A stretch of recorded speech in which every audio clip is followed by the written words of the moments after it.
Kepala Kepolisian Republik Indonesia atau Kapolri Jenderal Listio Sigit Prabowo telah menunjuk Komisaris Jenderal Ahmad Doviri sebagai Wakil Kapolri.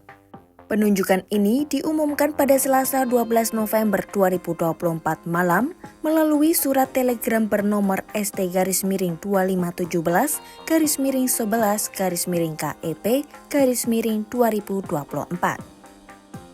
Doviri menggantikan Komjen Agus Andrianto yang kini menjabat sebagai Menteri Imigrasi dan Pemasyarakatan dalam Kabinet Merah Putih Prabowo Subianto.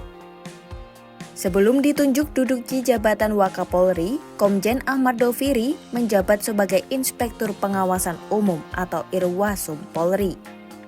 Lantas, seperti apa profil dan sepak terjang Ahmad Doviri?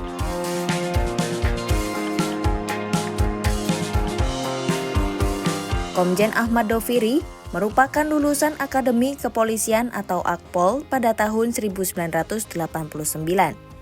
Sepanjang karirnya di Korps Bayangkara, ia pernah menduduki sejumlah posisi penting.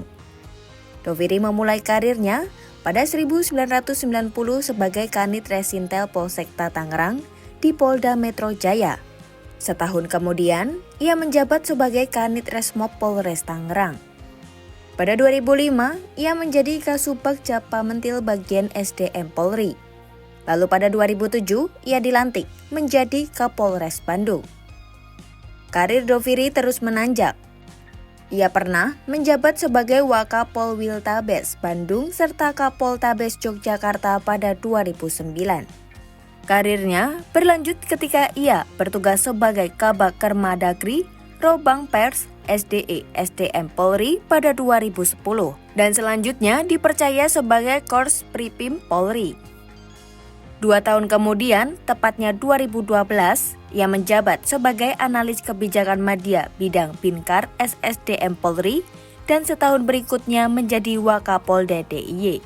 Berikutnya pada 2014-2016, Ahmad Doviri menduduki posisi Karobinkar SSDM Polri, sebelum akhirnya menjabat sebagai Kapolda Banten dan Karosunluhkum Divkum Polri.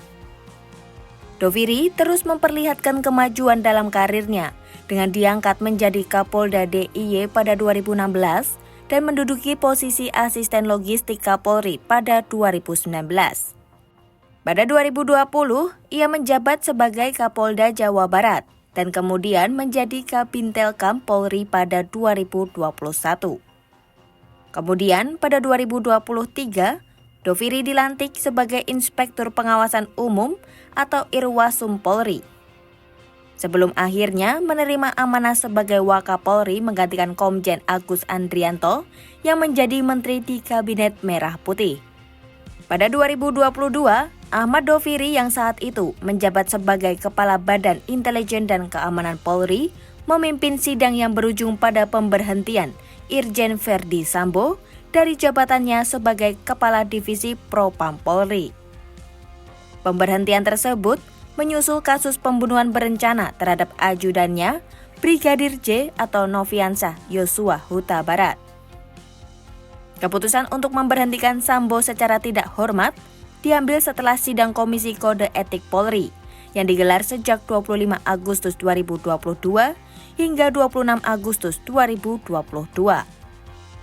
Dalam sidang itu, Doviri menyatakan pemberhentian tidak dengan hormat Sambo sebagai anggota Polri. Selain itu, Sambo juga mendapat sanksi etik berupa perbuatan tercela dan sanksi administratif, yaitu penempatan khusus selama 40 hari. Sambo saat itu dijerat dengan 2 dakwaan, yaitu pembunuhan berencana terhadap Brigadir J dan obstruction of justice atau upaya menghalangi penyidikan kasus kematian Brigadir J.